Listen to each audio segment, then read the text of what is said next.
السلام عليكم ورحمة الله وبركاته.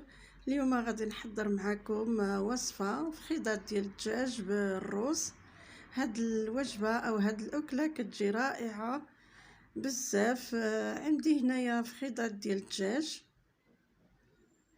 بالنسبة للتوابل عندي هنايا الملحة، سكينجبير، خرق ومعرق، البزار، زيت مخلطة ما بين زيت الزيتون وزيت المائدة، البصلة، واحد المغرفة صغيرة ديال السمن، واحدة ديال القرفة، والثومة، شوية ديال الثومة كنت نسيتها في الاول.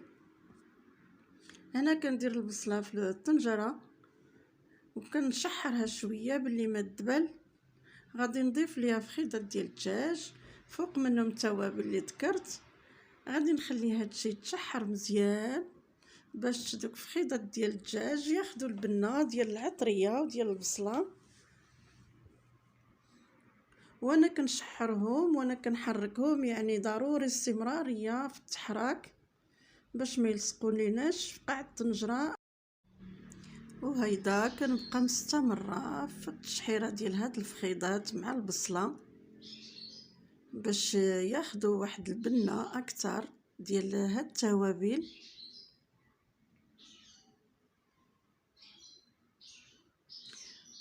وقد ما شحرتهم قد ما كيجيو لذاذ بزاف.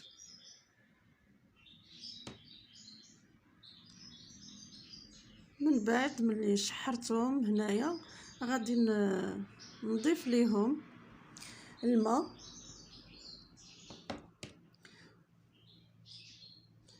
عيني ميزاني يعني على حسب الكميه اللي عندي. غادي نحرك واحد شويه بلي ما تنسجم دوك العناصر مع بعضياتها، وغادي نسد على الطنجره ديالي لمده واحد 15 دقيقه او 20 دقيقه، لان الدجاج ما كياخدش الوقت بزاف. هنا غادي نسد على الطنجره وغادي ندوز نحضر معكم الزبيب معسل اللي غادي يرافق هاد الفخيضه ديال الدجاج. هنا عندي الزبيب من بعد ما غسلته ونقيته بطبيعه الحال. غادي نضيف له الماء طايب وغادي نديرو فوق النار. غادي نضيف له القرفه والسنيده وغادي نبقى نحرك فيه حتى يتعسل ليا هاد الزبيب.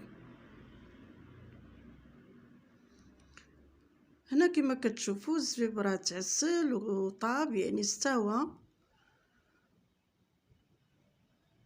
دائما تحرك باش ما يتحرق ليناش. كيكون عندي الرز كيطيب وبامكانكم تفوروه، يعني لكم كامل الحريه بالنسبه للرز. كاين اللي كيبغي طايب ولا مفور، يعني انا فضلت نطيبو بطريقتي لان ما باش ما ياخذليش الوقت بزاف. مفور كياخذ الوقت. هنا حليت على الطنجره ديالي، خليتها شويه دوك الفخيضات يشربوا داك المريقه شويه.